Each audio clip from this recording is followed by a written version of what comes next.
Lors du stage national d'aïkido à Pornic les 16 et 17 novembre 2019, 6 jeunes aïkidokas de Bretagne et Normandie se sont entretenus avec Maître Cognard, Soke du Kobayashi Ryu Aikido. Nous vous en proposons ici un extrait.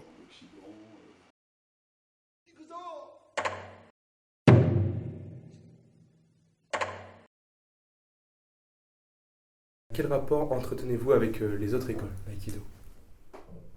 Que le plus de gens possible fassent de l'aïkido, tant mieux. Après, comment ils le font, c'est comme tout. Enfin, je veux dire, il n'existe pas une manière de manger, une manière de faire de la musique, une manière de peindre, une manière de vivre. Il en existe de nombreuses. Et je pense qu'on n'a pas à se positionner par rapport à la manière dont les autres font les choses. Voilà, donc mes rapports sont peu fréquents et cordiaux. Si vous voulez, bon, l'aïkido, ça nécessite un engagement complet, quoi. Enfin, en tout cas, l'aïkido que nous faisons, ça nécessite un engagement réel. Quand, après quelques années de travail avec Kobayashi Sensei, j'ai ressenti la nécessité absolue de quitter le monde de l'aïkido officiel, le monde des fédérations, pour plusieurs raisons. D'abord parce que ce sont des fédérations sportives et que pour moi, le sport et l'aïkido, c'est absolument antinomique. Ensuite, leur système, leur organisation était complètement opposée à la tradition. Alors dans la tradition, tout n'est pas bon, mais il y a quand même une chose qui est bonne, à mon sens, dans la tradition, c'est le fait que l'enseignement passe à travers une filiation, c'est-à-dire qu'il tient compte de la réalité. On est tous le fils de quelqu'un ou la fille de quelqu'un, et on est tous susceptibles de devenir le parent de quelqu'un, et que ça, c'est le déroulement normal de la vie, et que l'enseignement, un enseignement d'ordre spirituel, puisque c'est ce dont il s'agit, il suit ce principe de l'affiliation. Or, une fédération, c'est autre chose, c'est complètement autre chose. D'autant que les décisions sont prises très souvent par des gens qui ne sont pas des vrais pratiquants. Alors, entre un groupe qui est dirigé par un administrateur et puis un groupe qui est dirigé par quelqu'un qui est porteur de la pratique, et vraiment, moi j'ai choisi. Kobayashi Sensei m'avait dit à un moment, de toute manière, en restant dans la fédération, ce sera impossible de pratiquer vraiment mon aïkido. Et je le pense, honnêtement, je ne regrette pas du tout le choix que j'ai fait il y a très longtemps. Je ne regrette pas du tout le choix que j'ai fait, au contraire.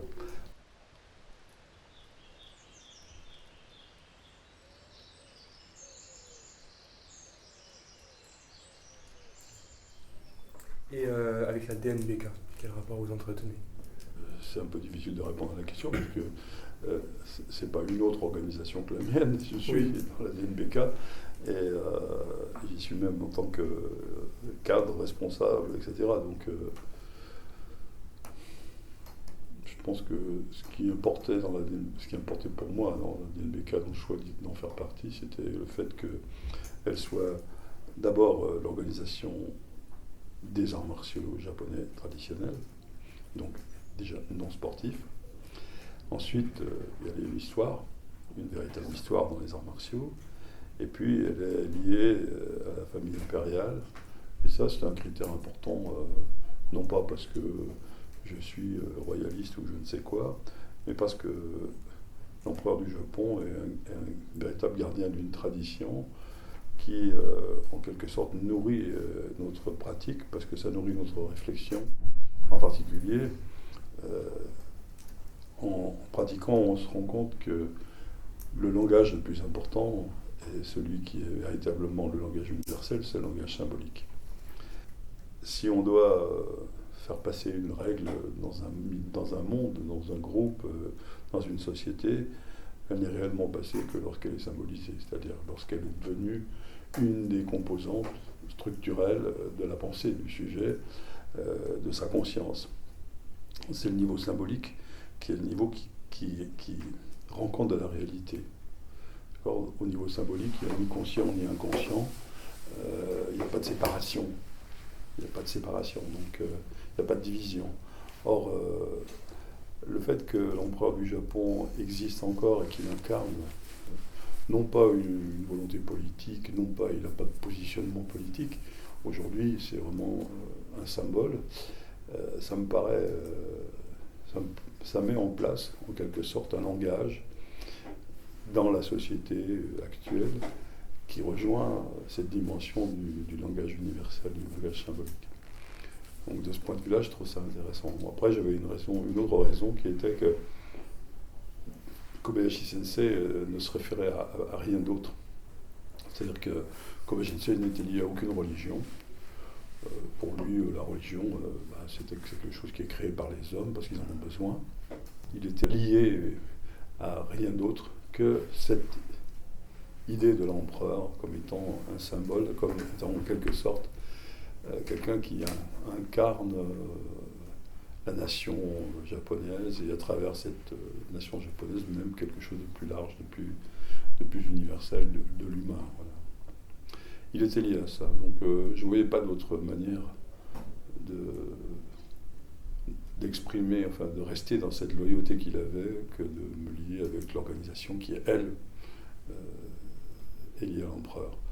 Après, j'ai appris récemment, de manière fortuite, que Kobayashi Sensei avait été lié à DNBK aussi. Ça, c'est le vice-président, c'est M. Takeda, qui m'a amené des documents montrant qu'à une époque, il avait pratiqué avec des démonstrations à Osaka, etc. Enfin, donc ça, c'est justement ça le langage symbolique, c'est-à-dire qu'on retrouve la voix, il m'en a jamais parlé, mais on se retrouve à un moment ou à un autre. C'était la même chose avec le temple de Kurama. Le temple de Kurama, bon, un jour, grâce à mon ami Tanaka Sensei, nous sommes allés à Kurama, puis nous sommes liés, puis nous avons eu avec le temple de Kurama beaucoup d'interactions, beaucoup de relations, jusqu'au point où nous sommes devenus des gens présents dans le temple, symboliquement. Et j'ai appris par la fille de Kobayashi Sensei que la première chose que Sensei Ueshiba avait voulu faire, la première fois qu'il est venu à Osaka à l'invitation de Kobayashi Sensei, c'est qu'ils aillent ensemble à Kurama, et que c'était un lieu dans lequel ils se rendaient. Mais ça, il ne l'avait jamais dit. Et, oui, donc on retrouve, enfin, justement, quand on est dans la profondeur symbolique, on retrouve des chemins comme ça, on sait par où les autres sont passés, même quand ils ne nous le disent pas.